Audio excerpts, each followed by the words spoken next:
and bounds, claiming innocent lives, destruction to property, regional instability, especially in the Great Lakes region, and of course, a reversal to the gains and hopes associated with independence of the country. This is for this reason that the International Center for Nonviolence at DUT this evening explores the Democratic Republic of Congo's complex political and security landscape and its impact on regional peace and democracy. The objective, obviously, is to delve into the historical roots of the conflict, where scholars present and the experts are going to look at the colonial exploitation to the novel M23 insurgency. And of course, the recent Washington Accords for potential for promoting stability.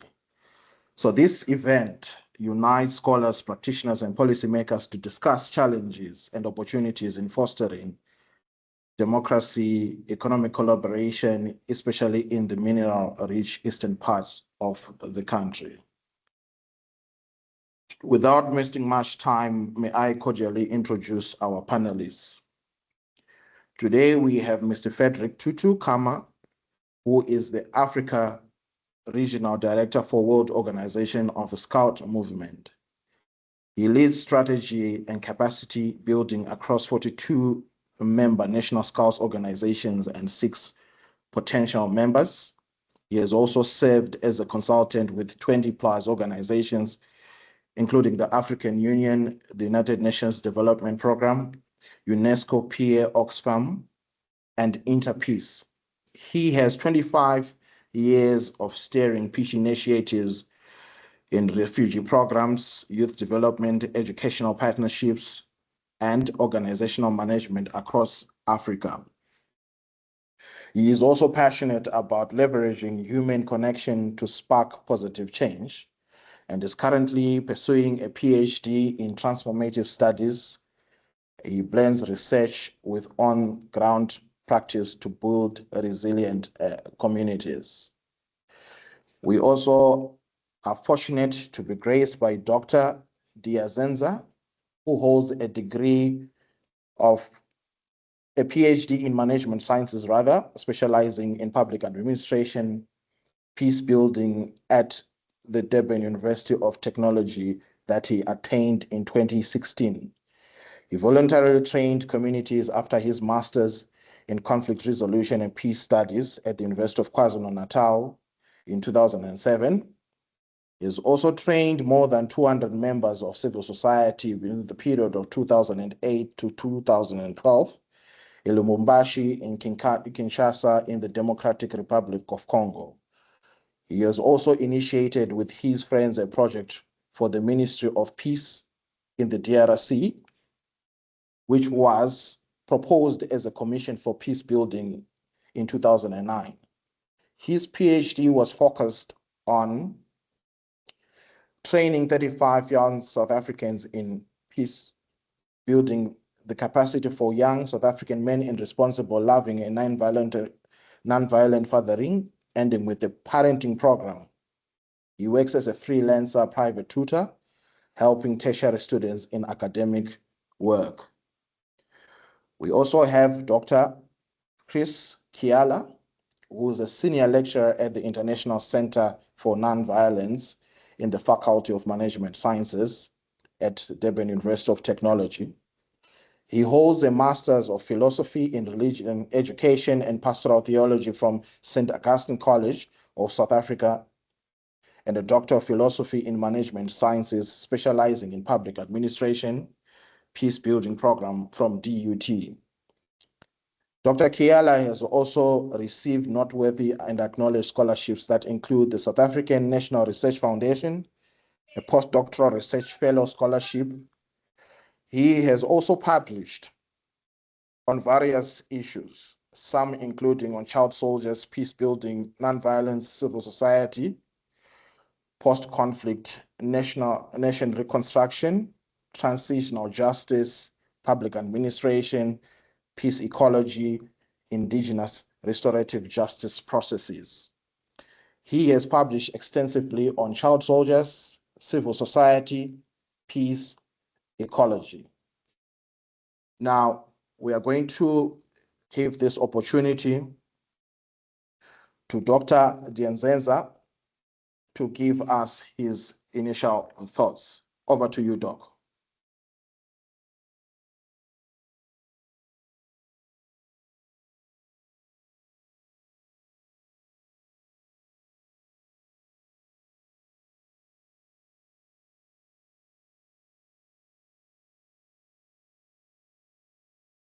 Hello, Doc.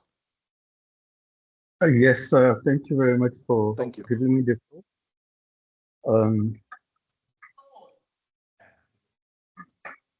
Okay, my presentation will be on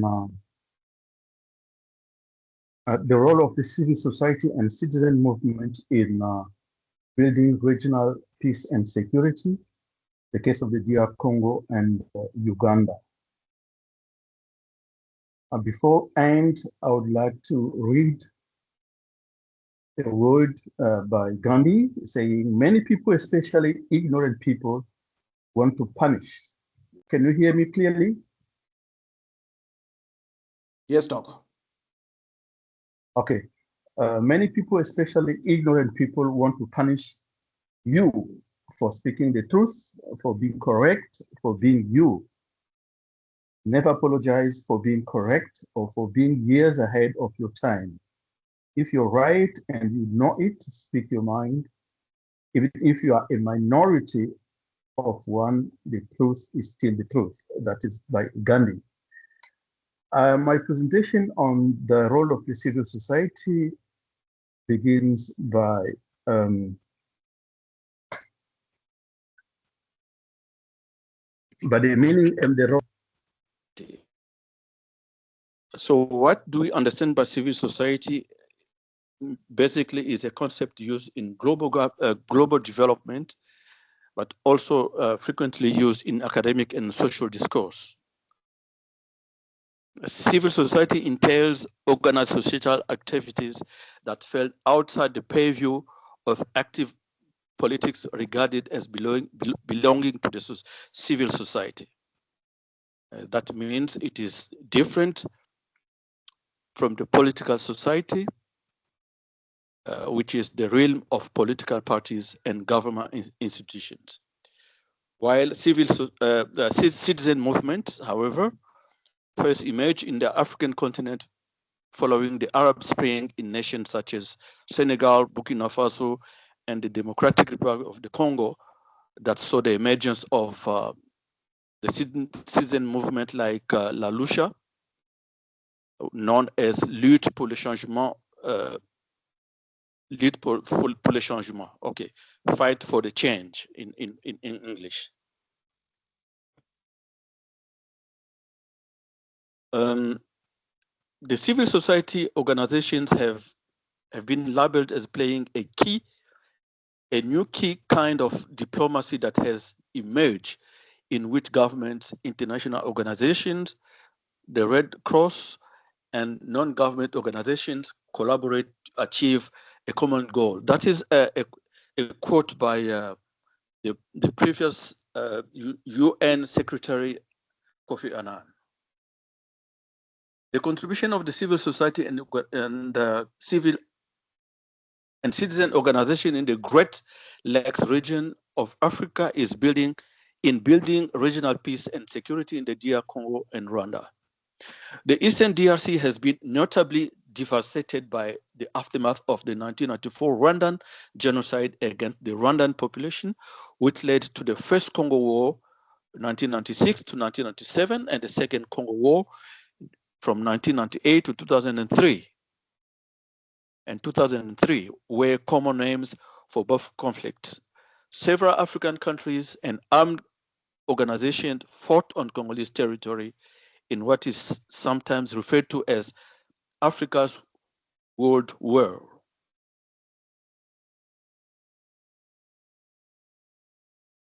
The underlying causes of the failure of the civil society organization to build regional peace and security in the DR Congo, Rwanda, and Uganda.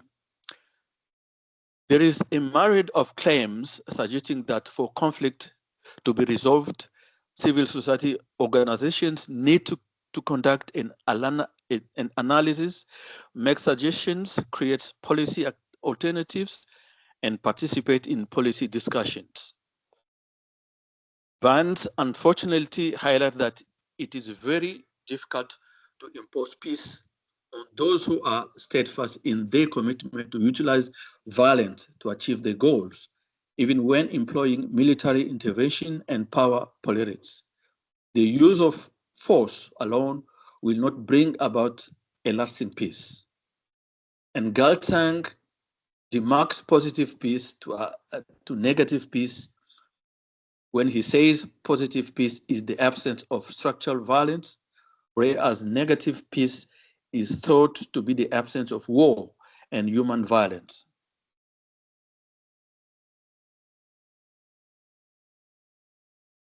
The civil society and citizen movement in building regional peace and security in the DRC, Rwanda, and Uganda have contributed in their way to bring peace. However, the processes to restore durable peace in the region that have been implemented for the last 30 years have worsened the situation due to the conspiracy against the DR Congo.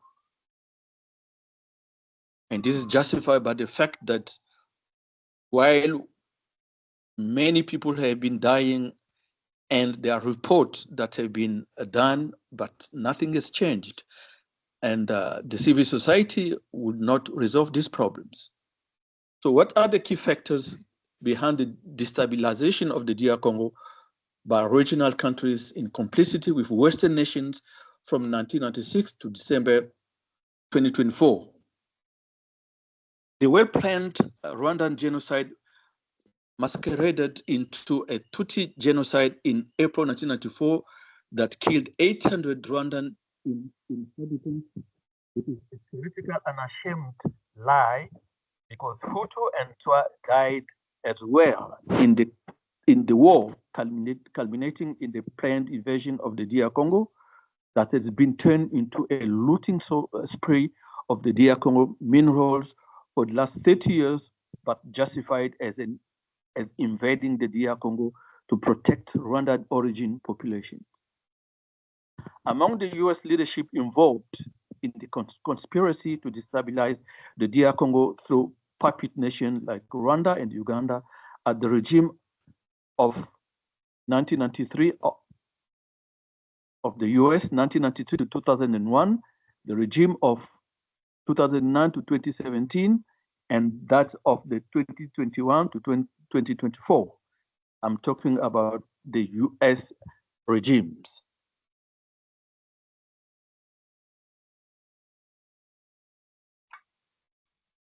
The DR Congo Forgotten Genocide, investigated by the mapping report of the United Nations, has reported the killing of 6 million Congolese people from 2002, while the number has grown to more than 15 million Congolese in 2025 as a result of the Rwandan invasion.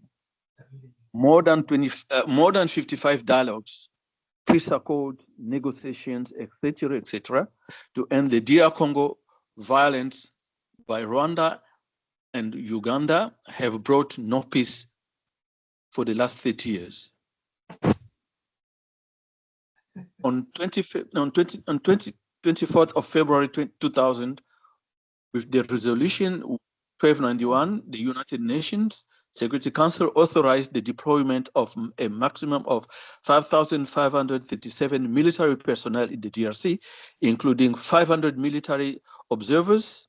And in 2010, it changed into the United Nations Organization Stabilization Mission in the Democratic Republic of the Congo, known as MONUSCO.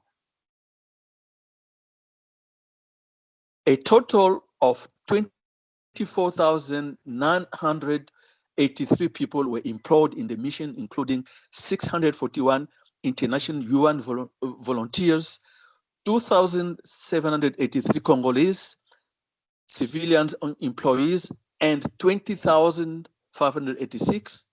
I'm saying 20,586 foreign soldiers and police officers. All these people representing the peacekeeping mission that failed to bring peace in the DRC. I repeat, a total of 24,983 people. And in this number, 641 UN volunteers, 641, 2,078, 2,783 Congolese civilians, but 20,586 foreign soldiers and police officers. And the people they came to protect, or the forces they came to control, are said to be the FDLRs or Rwandans, who are 5,000 people or 10,000 people.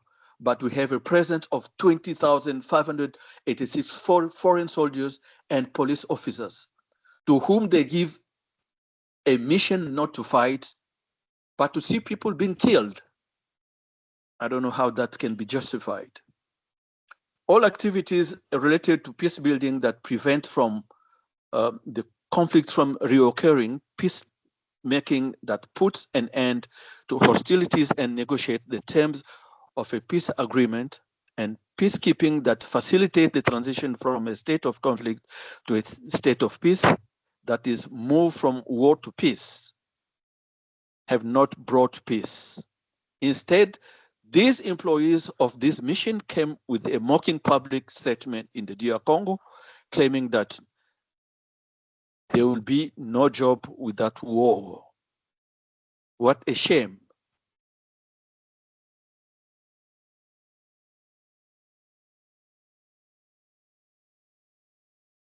And what is the road to peace from January 2025 onwards in DR Congo and the region? And what have we witnessed from the onset of year 2025?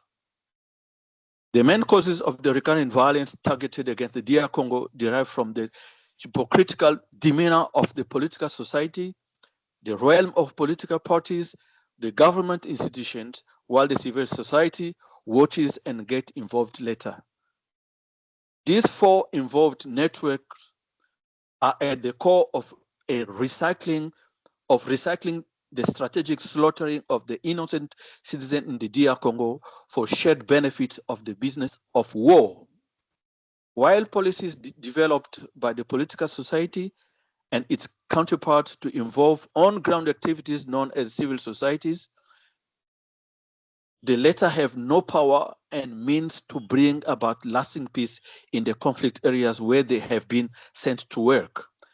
Executed for the last 30 years, the plan of the DR Congo conspirators have been well substantiated and proven as an organized genocide implemented by puppet nations like Rwanda and Uganda by raping the Congolese women and children, killing, looting of minerals, fueling war, to continue looting its resources, provision of military, lethal, and manned weapons, and intelligence expertise to Rwanda and Uganda, etc., etc., to destabilize the DR Congo with a plan to create a Hima-Tutsi empire nation in the eastern part of the DR Congo that has dismally failed, thanks to the watchfulness of the Congolese.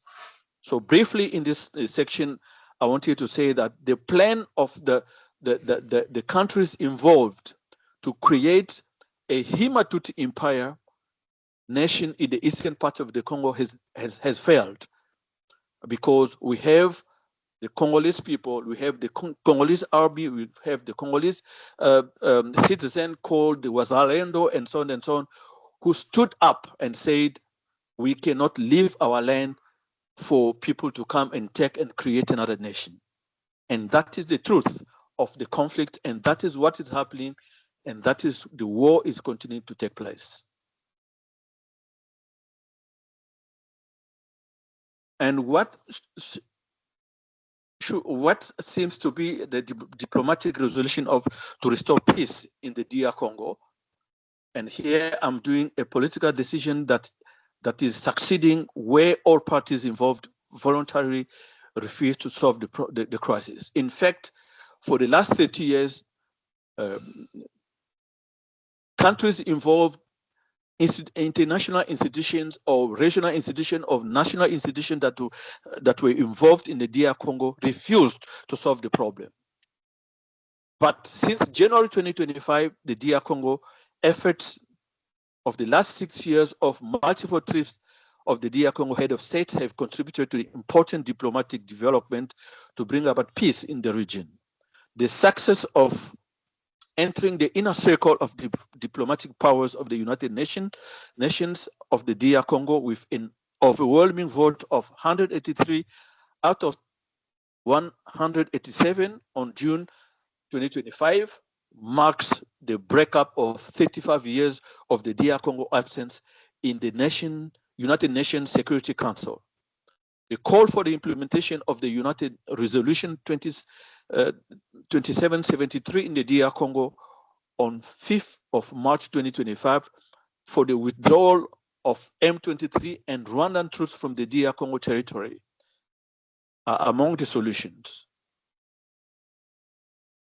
In an effort to put an end to the fighting in the Eastern Democratic Republic of the Congo, the government of the DRC met with leaders of the 2023 rebel group in Qatar on July 2019 and signed a declaration of principles.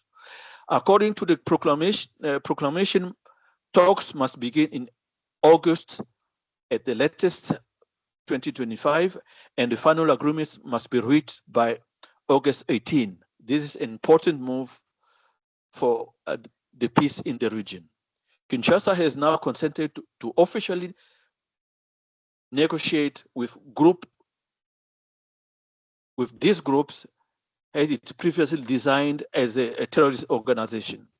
It is a follow-up to the Washington Accord, which was previously negotiated in the United States between the Rwandan and the DRC leaders.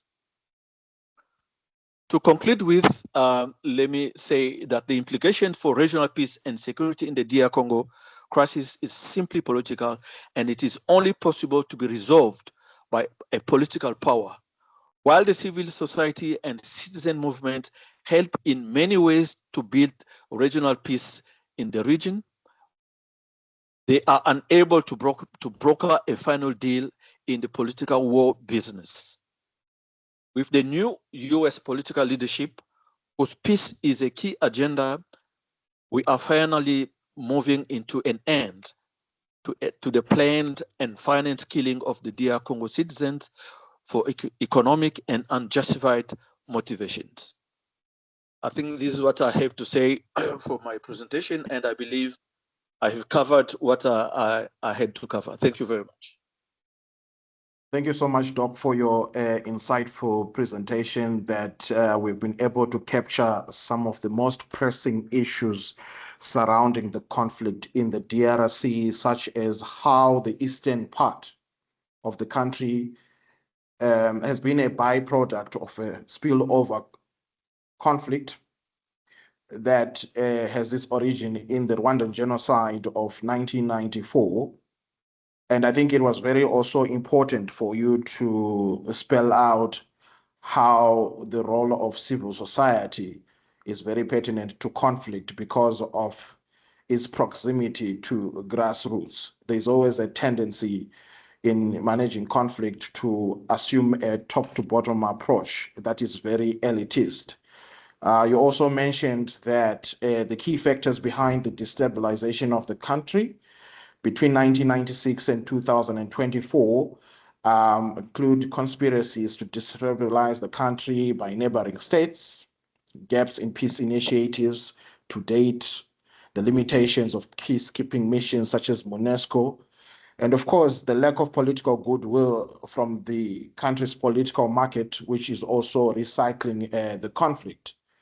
But most pertinently also that there is an attempt to establish what is known as the Hima-Tutsi Empire in the eastern part of the country, which continues to cause instability in the conflict. So colleagues, we are going to listen to Mr. Frederick Tutu, and lastly, Dr. Kiala, after which there shall be a round of questions and answer session. You are encouraged to leave questions in the chat box that will be captured by my colleague, Dr. Zimkita. Over to you, Mr. Kama. You have 20 minutes. Thank you, sir. Thank you, moderator. And let me also recognize my panelists for a brilliant presentation, and especially from the civil society perspective. I will take another perspective. I will speak more on, I will say that strategic thinking on the issue. But maybe a quick thing why I'm here. And on the same note, I would like actually to have seen Professor Tubishwa signing in, and I'm happy that he's here for the simple reason that I just attended his presentation at the MAMA network on the DRC, Rwanda, and USA mediated peace agreement. So the fact that he's here, I think it looks like we are all keen in seeing good thing from the region. Yeah, in the introduction, I was actually introduced as working for the Scouts, the Scout movement, which is actually the biggest youth movement in the world. And then people might be wondering why I'm here. I'm also a scholar, and as the moderator introduced, I've also worked a lot in peace building. I'm actually about to defend my thesis on conflict transformation, which is actually entitled Rethinking the Africa Great Lakes Addiction to War. And that tells you a lot. And I believe on that perspective that I will be looking into this presentation here. I've looked at, we are talking about the DRC crisis. And I was using a bit of my philosophy to think, are we talking about one crisis, or we are talking about multiple crises here? And my understanding is actually that we have got multiple crises in DRC. And I was happy to hear my predecessor speaking about advances being made by the current DRC government, at least to come out to resolving some of the issues. But I think there are a number of issues that we are still about to resolve in the country that need to look at.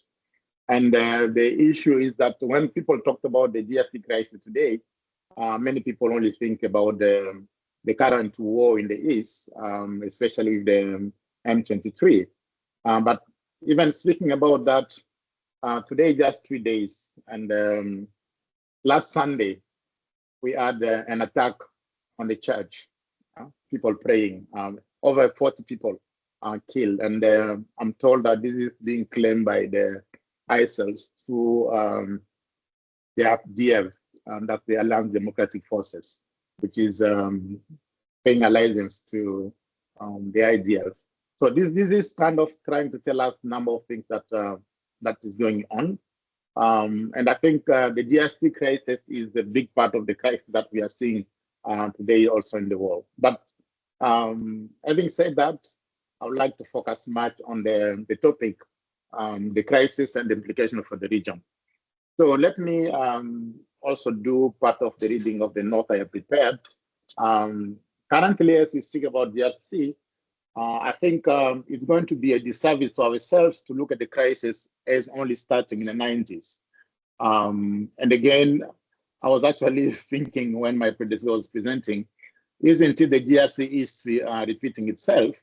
If you go back to the 60s, just immediately after independence, you can see the killing of Lumumba, the involvement of the UN, and then not much difference actually there. And even the same movement that we are calling today the Mai Mai actually started during that time in the Katanga province when fighting.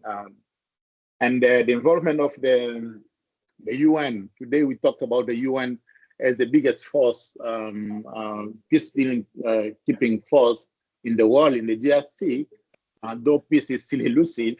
But this was also like, this is kind of a repeat of what was already there in 1960. And if you go back still to the history, by the then UN Secretary General actually was killed. It's not very clear whether he was killed in Ndola in Zambia, sorry, or he was killed actually in DRC and then a stage crash in Ndola. This is just part of the conspiracy that my predecessor was talking about. So we are talking about here the biggest UN involvement. Today, when we are talking about the crisis and especially the Doha Peace Accord, people are talking more about the dialogue between the current government and the M23 rebellion, or the alliance, what they're calling the alliance of the Congo River and the M23 with the government. But there are more militia factions in DRC, and literature is talking about like over 100 militia groups there. And if you go back again in the between 90 and 97, we talked about all the armies that fought what my predecessor talked about, the first and the second wars of the Congo that we are talking about.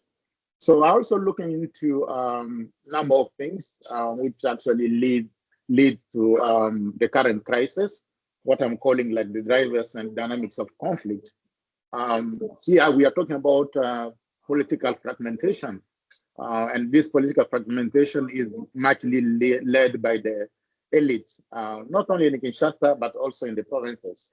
And everyone fighting to have control of power, power being seen now as the control of power leading to the control of resources that we are seeing much in the Congo.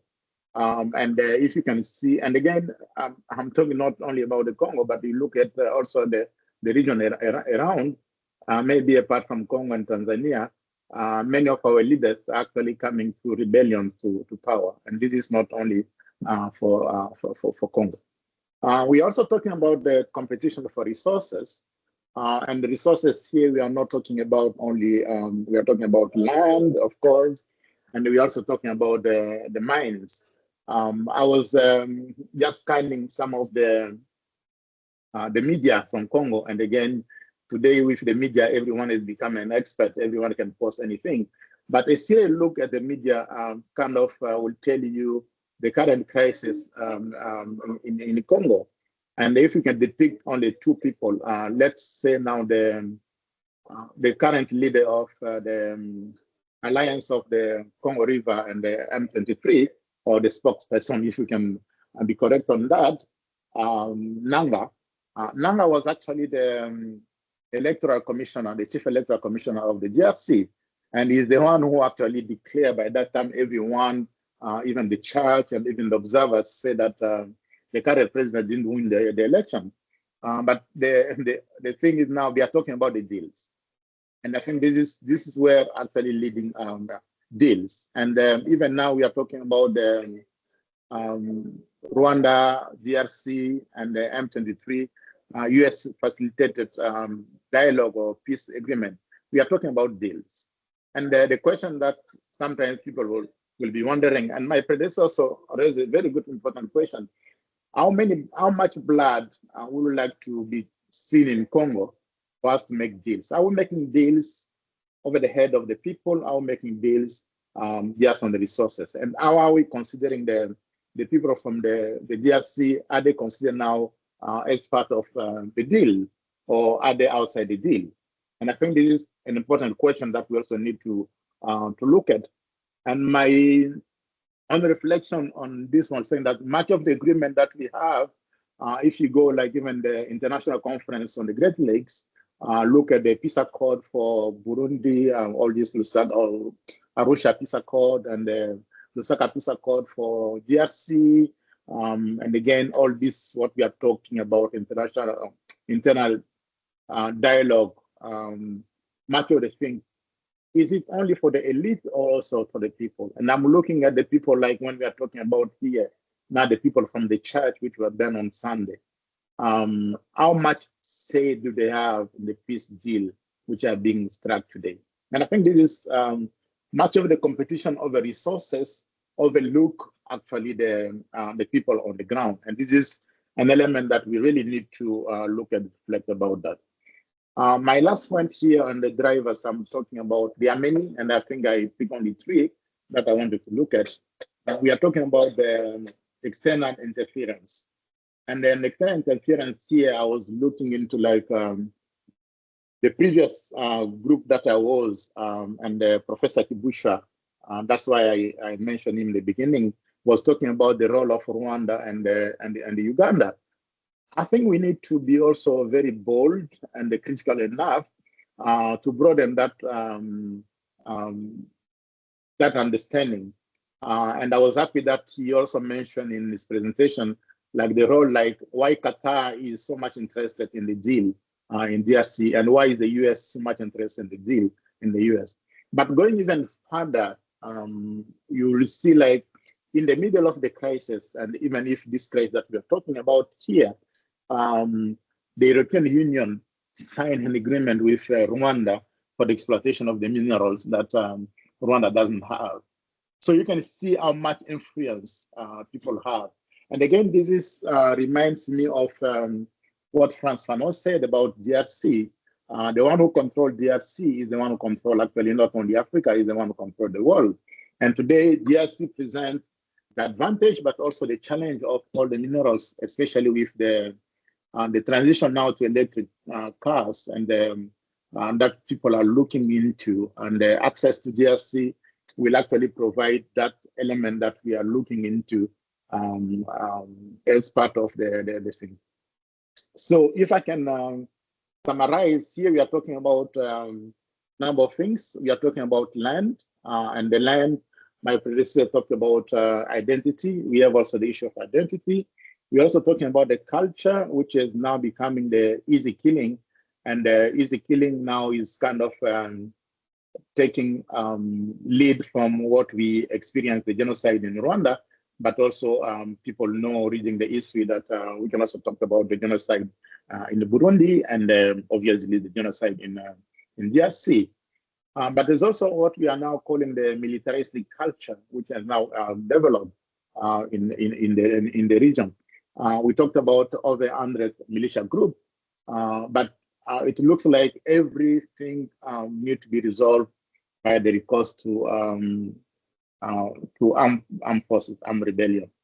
We're also talking about now what I'm calling war economy, and everyone making deals on this.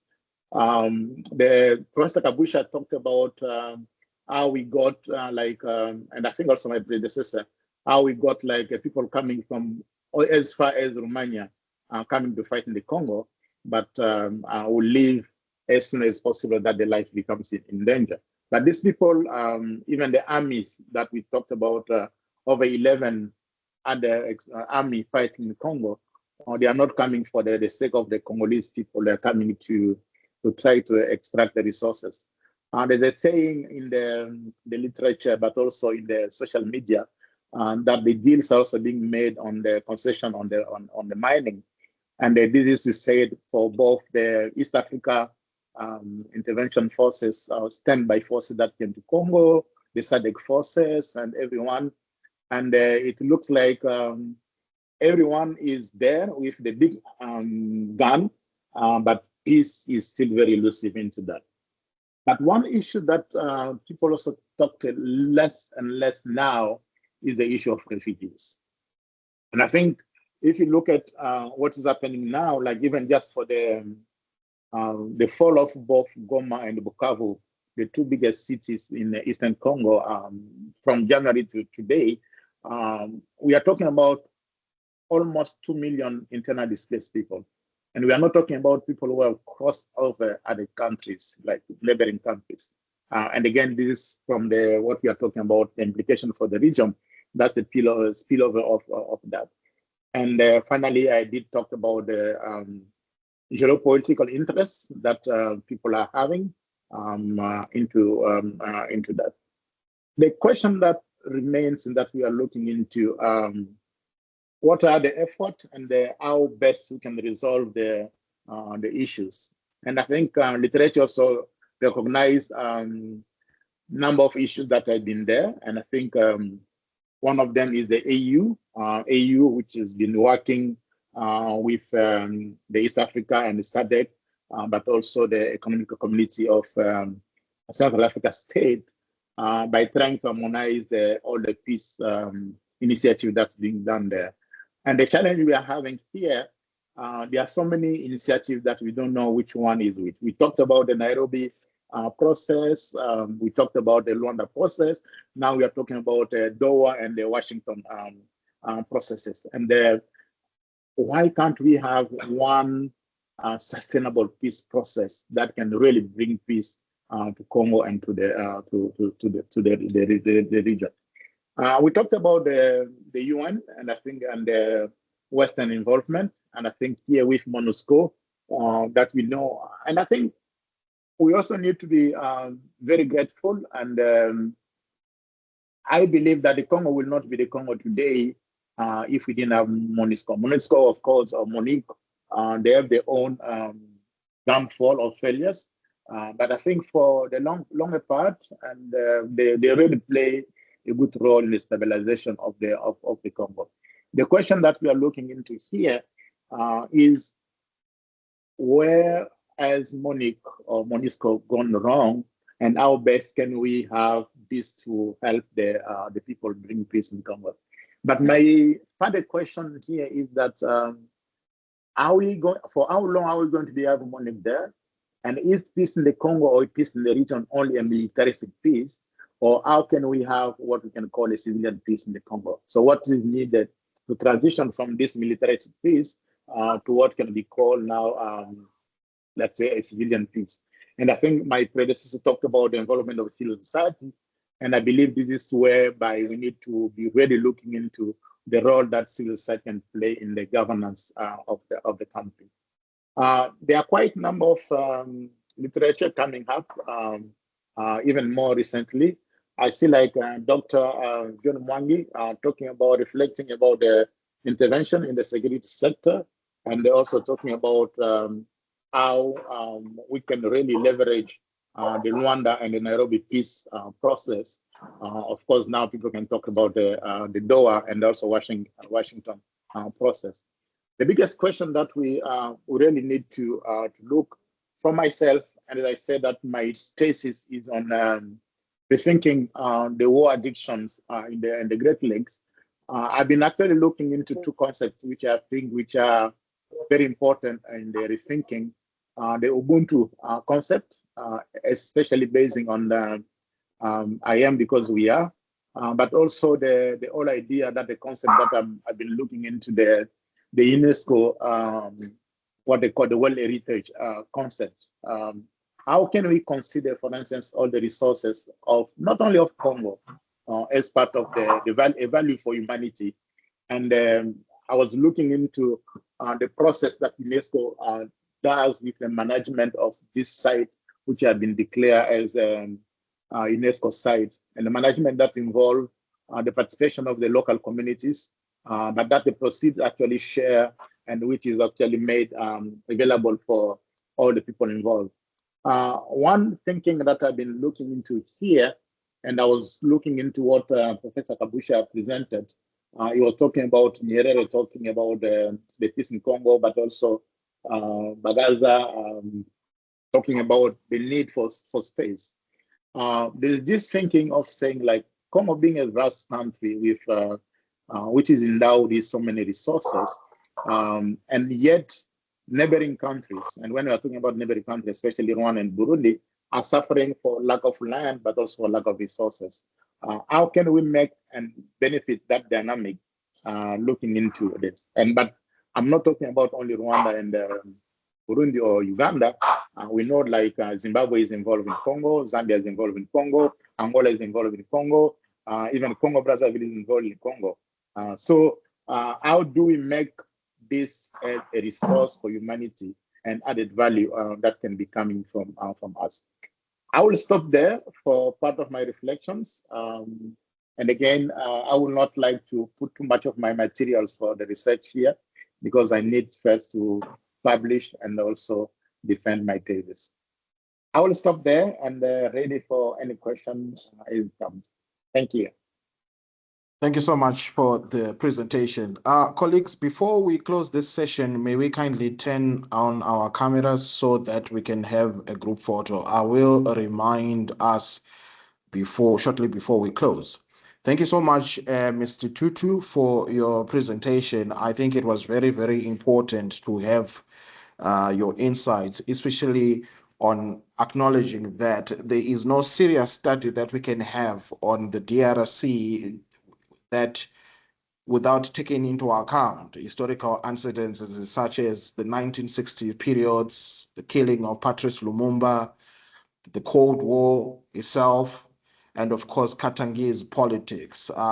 It is also very important and unfortunate as we learn each day that the so-called resource scarce rising situation in which natural resources that are supposed to contribute towards sustainable development of countries, rather they are a source and cause for fueling conflict. You also interrogated the various peace accords such as the Arusha, Lusaka, and how they've been elitist in approach and in implementation, which leaves the question as to where do the grassroots and citizens come in here? Can the subaltern actually speak?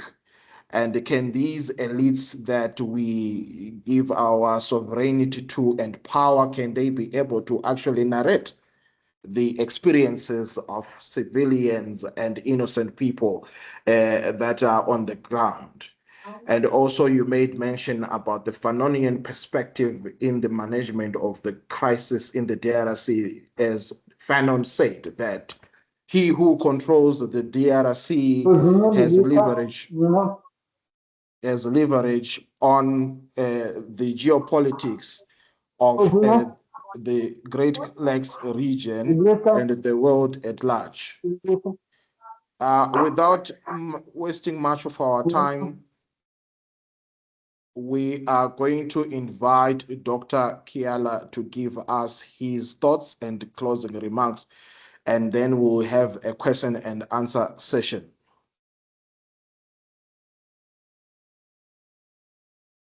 Dr. Kiala, you have 20 minutes. Thank you, moderator. Thank you. Good evening, colleagues. Good day, wherever you may find yourself. I want to commend my two colleagues who have spoken before me.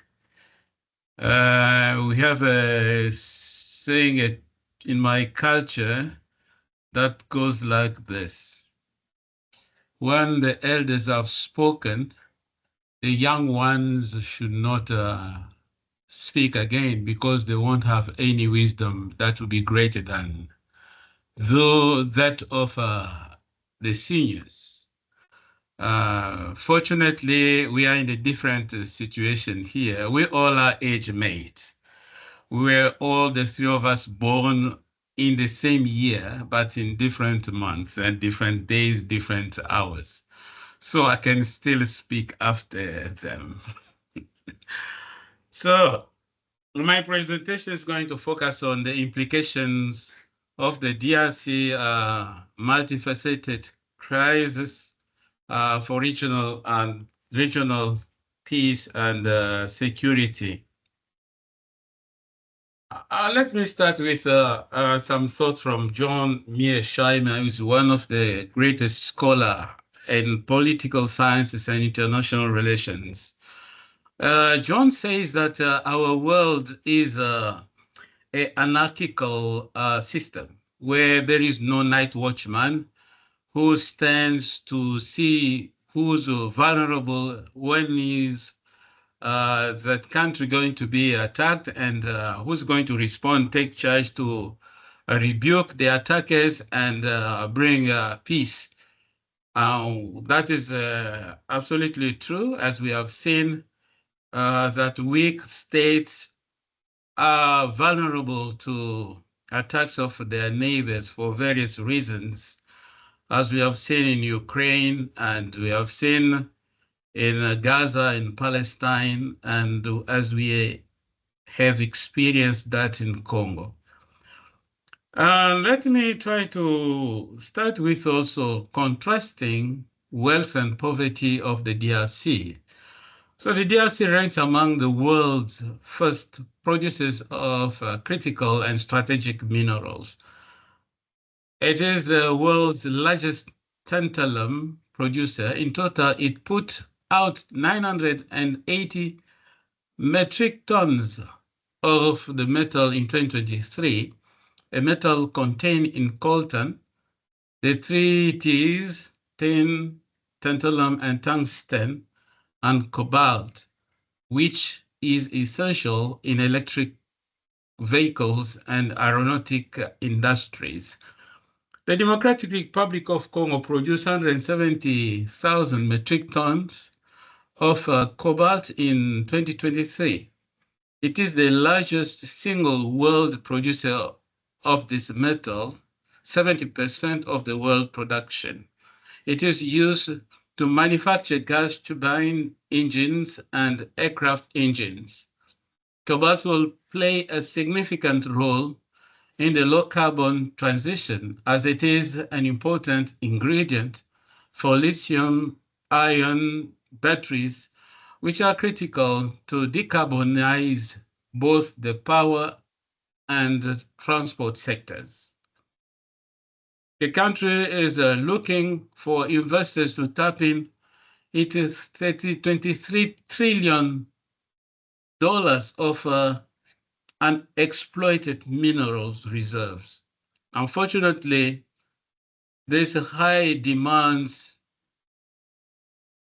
in modern technologies subsequently imperil peace of the DRC, which is already regarded as a failed state with a lesser functional public administration and the power to protect itself against its neighbors and protect its populations.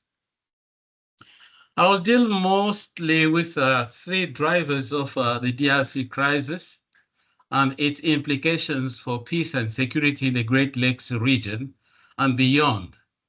Those are geopolitical, geostrategic, and geoeconomic. And then I will look at short-term and long-term consequences of these factors. And on the short-term list, we have conflagration of the entire region. We have regionalization of rivalries. And then we have also increased death toll in the DRC. And the long-term will be more appetite for irredentism on the continent. And I will look at the pathways to resolving this crisis and bringing lasting peace in the Congo. Let me deal quickly with what I mean by geopolitics, geostrategy, and geoeconomics as factors of the conflict, the crisis in the Democratic Republic of Congo, which are put in a continuum where we cannot see where this one starts and where this ends. That's why I look at all the three factors in the continuum. Geopolitics here refers to the way a country's geography, location, terrain, land size, climate, soil, and raw materials affect its foreign, economic, military policy, and strategy. The word geopolitics comes from the word geography and politics. And geostrategy here refers to a subfield of geopolitics. It is a type of foreign policy guided principally by geographical factors as they inform, constrain, or affect political and military planning. And by geoeconomics here, it is mostly about economic tools and policies that are used to achieve geopolitical objectives, or how geopolitical factors influence economic outcomes. It examines the interplay of international economics, geopolitics, and strategy, encompassing areas like trade, investment, sanctions, and financial policies. Now, geopolitical factors and implications. First of all, the geopolitical factors that have sustained protracted conflict in Congo would be the 1994 Rwandan genocide, and ethnicity, identity, and citizenship of the Congolese Tutsi, also known as the Banyamulenge. And then we have the resurgence of the Simba rebellion against Kinshasa, powered by Laurent Desire Kabila in that time. And the implications of geopolitical implications of those factors are Section 1501 of the US Dodd-Frank Act, I'll speak about later. And then we also saw that on the 17th of March, 2025, Rwanda cut ties with Belgium for allegations of plundering the DRC's wealth. And we have also some of the fallout of geopolitical factors is the reputation that Rwanda and Uganda have suffered. Their credibility and the sanctions that have come against them, I'll speak about them later, as per the reports from the UN panel of experts. Geostrategic factors and implications. We have Rwanda pursuing dismantlement of the genocidaire, as they are known, the FDLR, the forces, Democratic Forces for the Liberation of Rwanda, and the Interahamwe, who perpetrated the genocide in Rwanda. And there was another issue, that of the absorption of the CNDP fighters into the DRC army, and the long-term military control of the borders of the DRC, Rwanda, Burundi, and Uganda. And we have the presence of the Ugandan troops in the DRC against the ADF, and also the Codeco, and we have also the presence of Rwanda troops in Congo in pursuit of FDLR and Interam. And we have geoeconomic factors and implications. The exploitation of strategic minerals that are in Congo, the 3G, tin, tantalum, tungsten, and gold. We have international trade, and those minerals, when they come from Congo, they transit via Rwanda, and they reach other countries where they are going to benefit those people who exploit and trade them. And we see on the 19th of February 2024, EU and Rwanda signed a MOU on sustainable raw materials, value chains, and allegations about the deal is that those minerals, though Rwanda has them as well, come from the DRC. And as a fallout of those geopolitical factors, we have the EU and the United States impose sanctions against Rwandan officials and M23 and the Alliance Fleuve Congo, or Congo River Alliance leaders. And in 2022, the ICJ, the International Court of Justice, orders Uganda to pay 325 million to the DRC in reparation of the damage and crimes Uganda perpetrated in Congo. Several scholars have described also the problem of Congo as the curse of gold and coltan. The minerals that the DRC has become its own curse.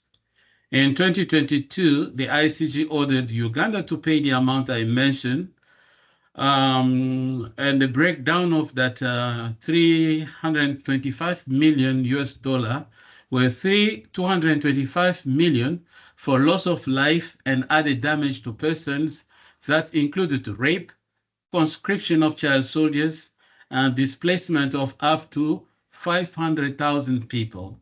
40 million US dollar for damage to property and 60 million for damage to natural resources, including the plundering of gold, diamonds, timber, and other goods by Ugandan forces or rebels they supported.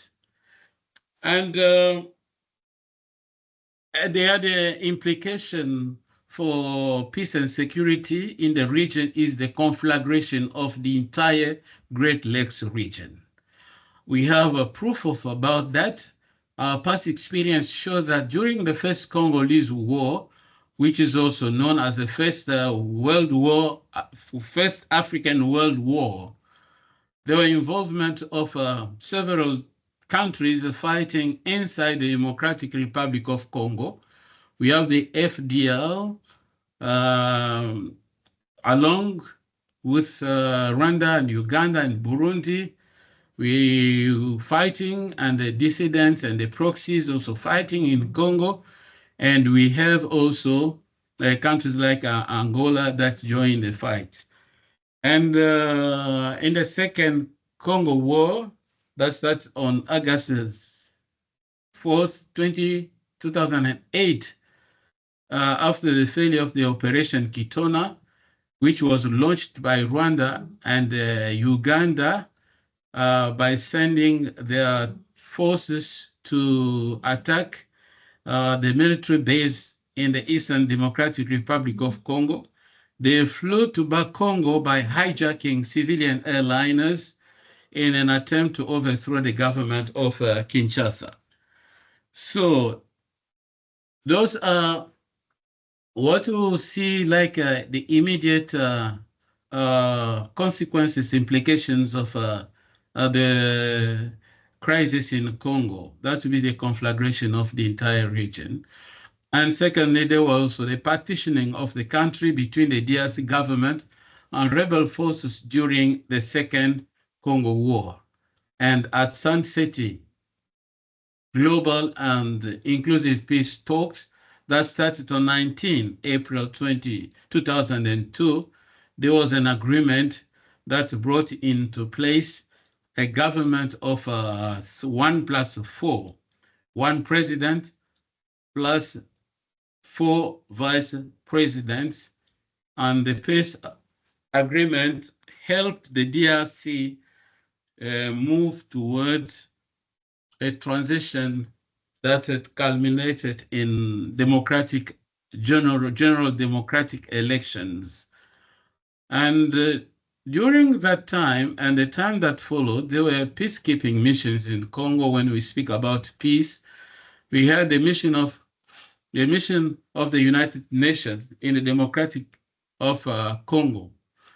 That was the MONUC, which was established by the UN Security Council Resolution 1279 in July 1999 to monitor the signing of the Lusaka ceasefire and Lusaka Agreement. Then we have the United Nations Organization Stabilization Mission in the Democratic Republic of Congo, or MONUSCO, established by the United Nations Security Council in Resolution 1279 in 1999, and Resolution 1291 in 2000 to monitor peace processes of the Second Congo War. We had also the African Union that tried to bring peace and stability via the Luanda process and the deployment of the Southern African Development Community SADC mission in Congo. And we had also the East African Community Regional Force, this multinational force deployed in the Eastern DRC in November 2022 to help restore peace and stability in the eastern part of the DRC. Despite all these efforts to bring peace and sustainable peace in Congo, we experienced the metastasizing M23 and the River Congo Alliance. The M23 insurrection movement reorganized, resumed hostilities in 2022, and continues to flex its muscles to fight the DRC government. We had the Alliance of Fleuve Congo, the Congo River Alliance, led by Nanga, of which my predecessor speaker, Fred, spoke about. Nanga, who launched his movement in Nairobi on 15 December 2023. And then they joined hands with the M23 to fight the DRC government.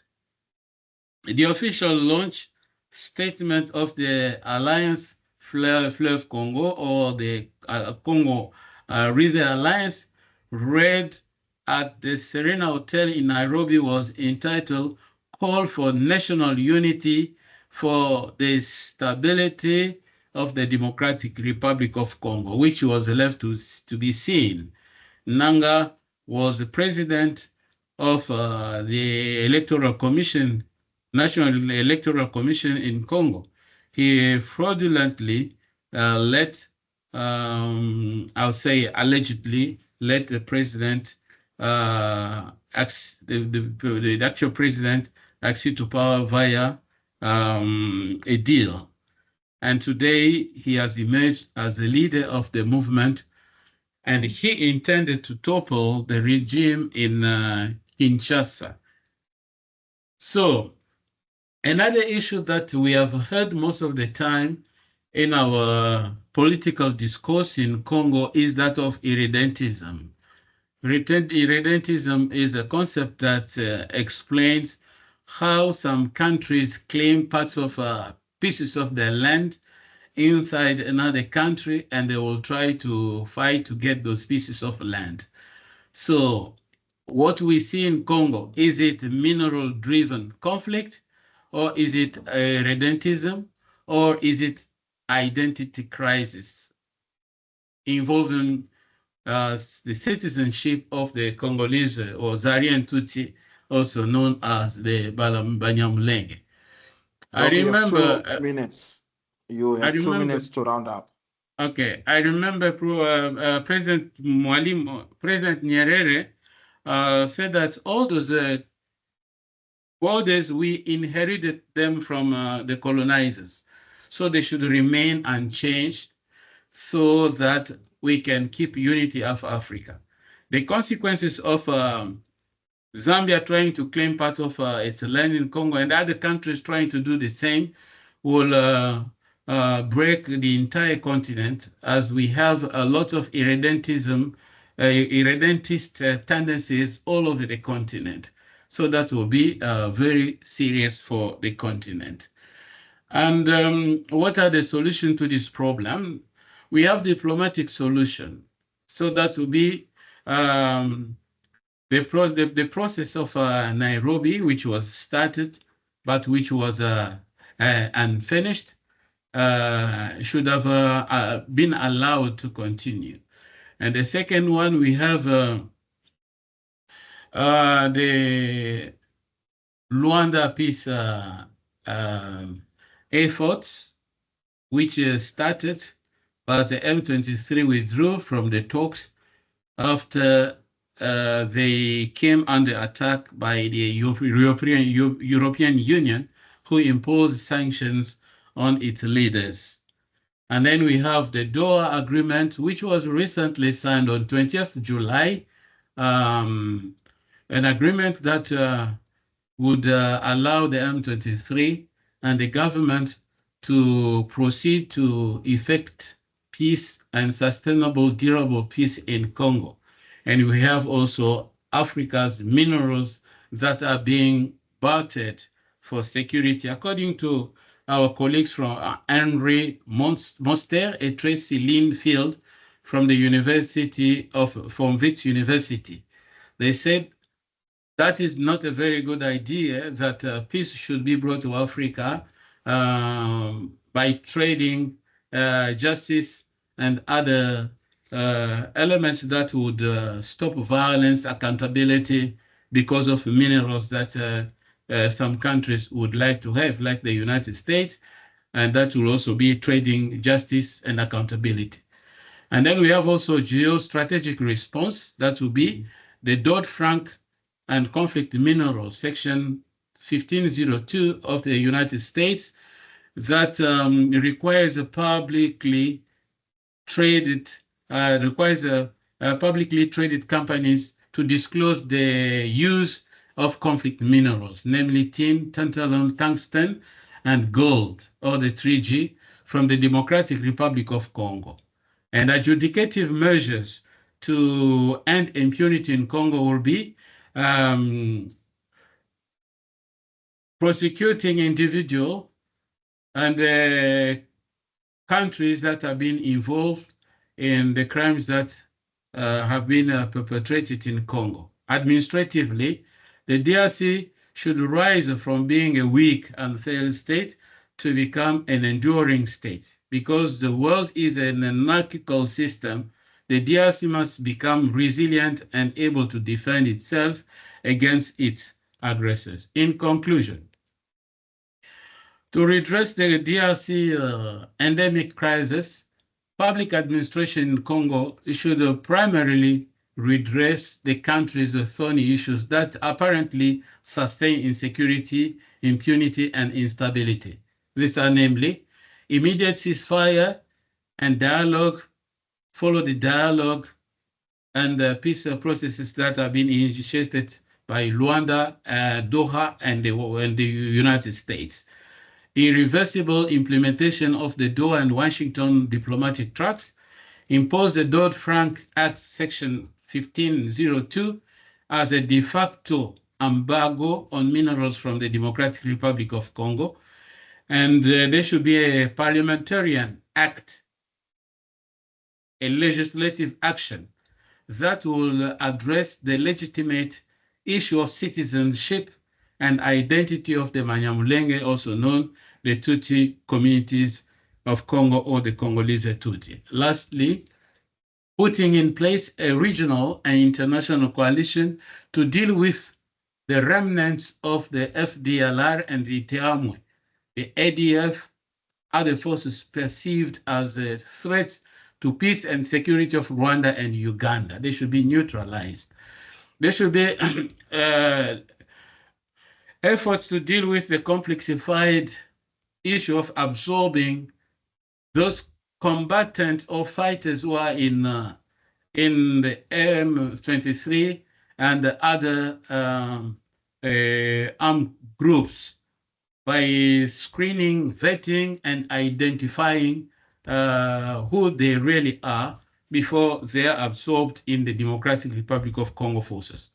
Reviving transitional justice, reconciliation, and national healing. Because the country has been wounded, people have been wounded.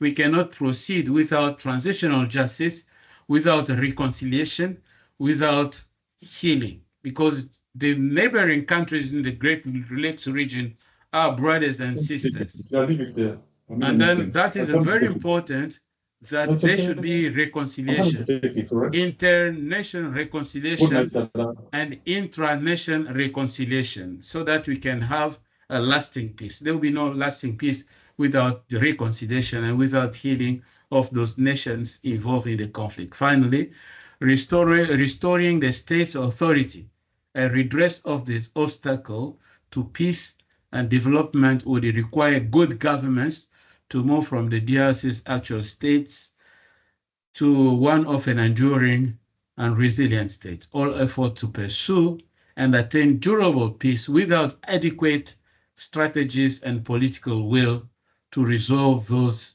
contentious matters will be counterproductive and will jeopardize the prospect of global peace and security in the region.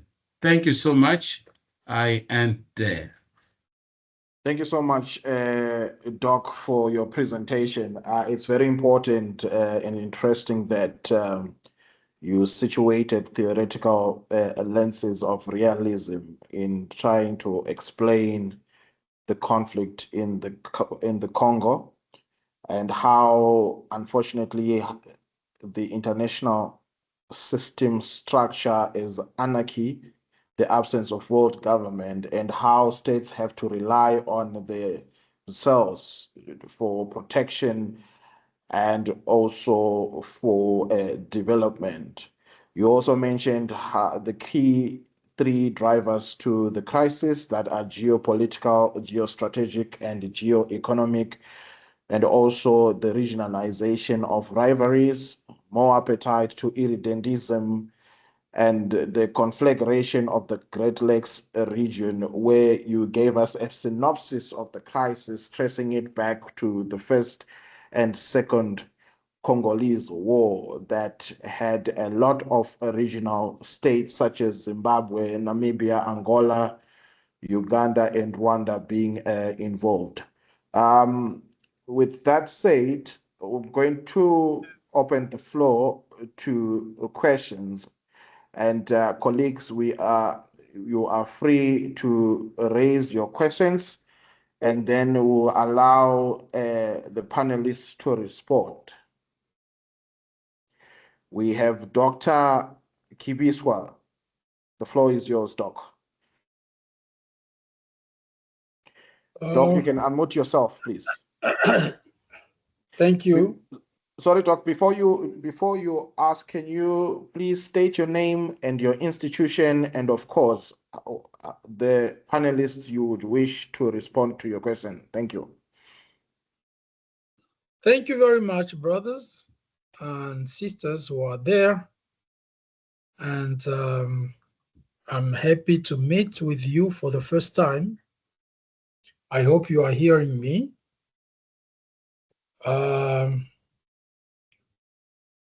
My name is Dr. Kibiswa. That's the last name. The first name is Nopes. Nopes. And I am PhD in conflict analysis and resolution, and with a specialization in genocide prevention. I teach some conflict, peace and conflict resolution classes at the School of Criminology at the University of Kinshasa. And also in two Catholic universities in Congo, the University of Bukavu and the University of Congo in Kinshasa. I also teach conflict management related classes, as well as qualitative research at ISTM, Institut Supérieur de Technique Médicale, in the departmental section of management of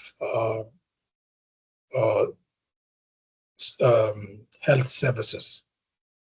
So I saw this invitation, I can say by chance. I don't like that word by chance, because I believe that there is nothing that comes by chance. But it's by chance that I'm here with you. I saw it from the Mama website, so I come. And I'm pleased to see Mr. Kama Frederick, whom I saw at the conference I was giving there. Let me say this: it's more a comment than a question, but also I want to make a suggestion.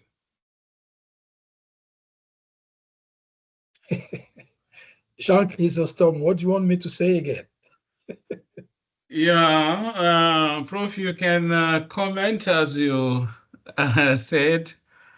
Yes, we're not here the solution to the problems. We're just people trying to find the light at the bottom of, at the end of the tunnel, so that our country and the region can come out of this cataclysmic situation in which we find ourselves. Thank you, Prof. Which we ourselves accept, and we try to take advantage of it. That's the problem we have. And that's where I wanted to start. But let me first start by my suggestion to you who are living in South Africa. For those who know what Thabo Mbeki said in March 2023, and which contributed to the withdrawal of South African troops from the Congo.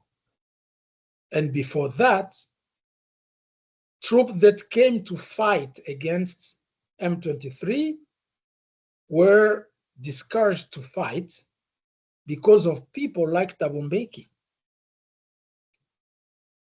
Okay, so for me, the same call I did to Americans of Congolese origin is to address the issue there where you are with the government of South Africa. If you have become South African citizens and you think you can do something, please do it. You need to do it with your lawmakers and with the South African government to tell the South African government and leaders they were in a good path and then they backtracked, which is wrong. So it seems to me that the unionist who is leading the country today wanted to help the Congo to fight against what is happening there, especially because he was insulted by Kagame himself. And he knows how Kagame operates and operated in South Africa to kill Rwandans in South Africa. So, but unfortunately, he turns back and went to side with an apartheid-like regime of Rwanda. Sorry, Rwanda Doc. Sorry, Doc. Yes. In the interest of time, can you please kindly round up? Thank you. Thank you. So I wanted just to call people who are in South Africa to try to engage the South African government positively with the Congo, instead of doing what was being influenced by Thabo Mbeki, who has become a businessman, and he wants to just to be in negotiating things and so on. That's the first thing. The second, we are wrong, Congolese. we are wrong to accept simply because you want to be ministers or I don't know what, to accept to be led by Rwanda and Rwandans. We are wrong, and we need to address that issue inside ourselves. It is a call again to Congolese. We are the first people used by Rwandans. You know yourself how the one who got corrupt to proclaim Tshisekedi president of the Republic is the one who goes there and come with a kind of rebellion which was already about being defeated. So, and before him, all others, starting from Laurent Kabila. The only thing I try to leave Laurent Kabila aside is simply he accepted to die. He said, I won't give to Rwandans, to Ugandans what they want in my country. I prefer to die. That's the only thing. All others, I say, please, can you change your minds? Can we change our mindset of just getting power through Rwanda? That's two things I wanted to say. Thank you, thank you, Doc. Colleagues, can I kindly ask that we have one or two questions before the panelists respond, because I see there are other hands here and we are running against time. Can we have Malipo, please? Thank you so much. Am I hearable? Yes, can you make it very short and sweet, please? Thank you. Thank you so much. I'm going to try to do that. Thank you so much for actually the invite, and I want to extend our hands of gratitude to Dr. Zimkita for inviting me to be part of this discussion. I think it's better if I can open also my video so that it can be seen. Okay, thank you. My name is Malipo Lukandem Zambalanga, and I'm originally from Congo. I've been here in South Africa since 2011 as a refugee. I had an opportunity to be among the refugee leaders that oversee a broad organization, which is Southern Africa Refugee Organization Forum, SAROF, which is a regional forum that covers the entire SADC. We have member organization from DRC down to South Africa. And also I am the founder of the African Refugee and Migrant Aid, ARMA, a non-profit organization that advocates for refugees here in South Africa. Thank you so much, Prof, for the input, Doc, for the input that you made regarding the issue or the source or what happened in DRC. But I want to touch on the issue of humanitarian crisis, because that's what we focus on. We saw what happened in Goma in January, of closer to 10,000 people were massacred, right? We saw other killings around east of DRC, of which is violation of both international laws and humanitarian laws. Now, my question that I want to pose to you, Dr. Jean, is what approach that the SADC region or the SADC itself can take in addressing the issue of inflood of refugees in SADC, and more especially in South Africa, because the conflict that is happening in DRC is causing the inflood of refugees in SADC, of which is all these countries from Zimbabwe, Malawi, South Africa. And the majority of those people, according to the research, their direction is South Africa. What can the SADC institution or the body of SADC can offer in addressing this issue? And lastly, the second question that I'm going to ask is regarding the challenge that we are seeing against foreign nationals in countries where they go to seek for refuge. For instance, in South Africa, what we've been seeing around TVs, people are being denied access to healthcare. Now, the question that I want to ask, what can the government of South Africa do right now in addressing or to mitigate the issue of the refugees that fled countries where there's war, countries where there's conflict, to come and seek for protection here, where the same country that accept those refugees failed to protect those refugees, to offer them the right to healthcare according to the South Africa Constitution. And we see those organizations, for instance, or political parties that are advocating for refugees and non-citizens not to have access to healthcare. So what can we do? And what can we convey to the government? And what can the government do to address this issue? Thank you.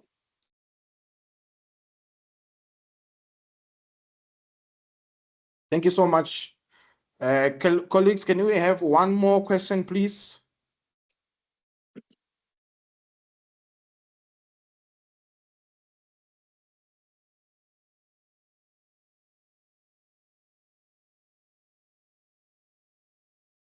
Dr. Chris, you have 1 minute, please, to respond to this question, if you may, to try and trim it to be nice, short, and sweet.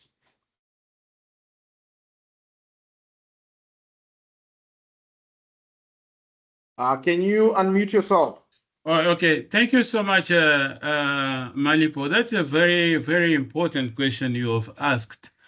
But I would rather turn the question to the government of the DRC.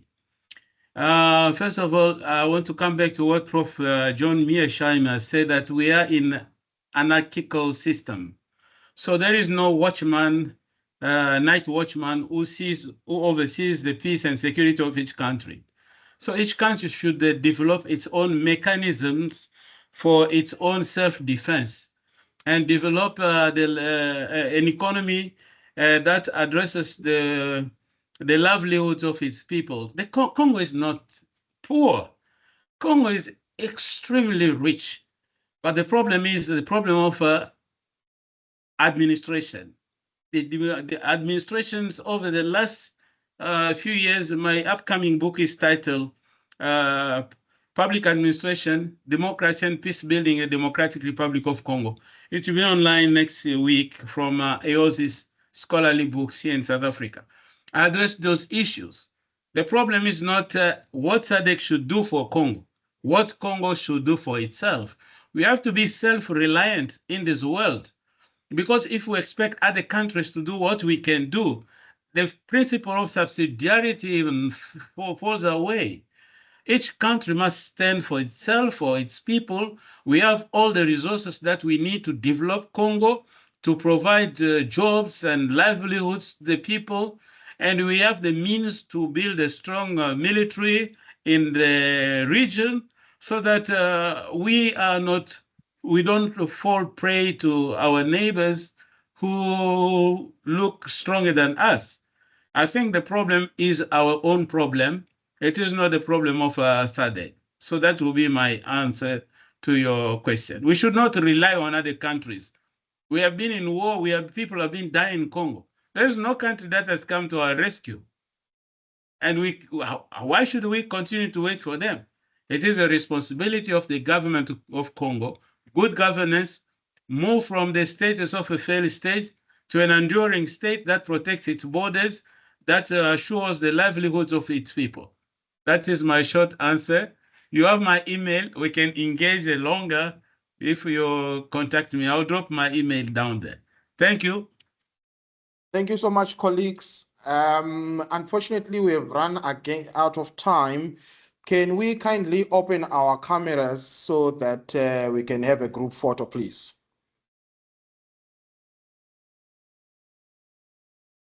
Mine is open. I don't hide myself. The other colleagues, please, can we kindly open our cameras? Thank you so much, guys. We want to see your beautiful faces. Especially those without pictures. Yes, especially those without pictures. Without what? Without pictures.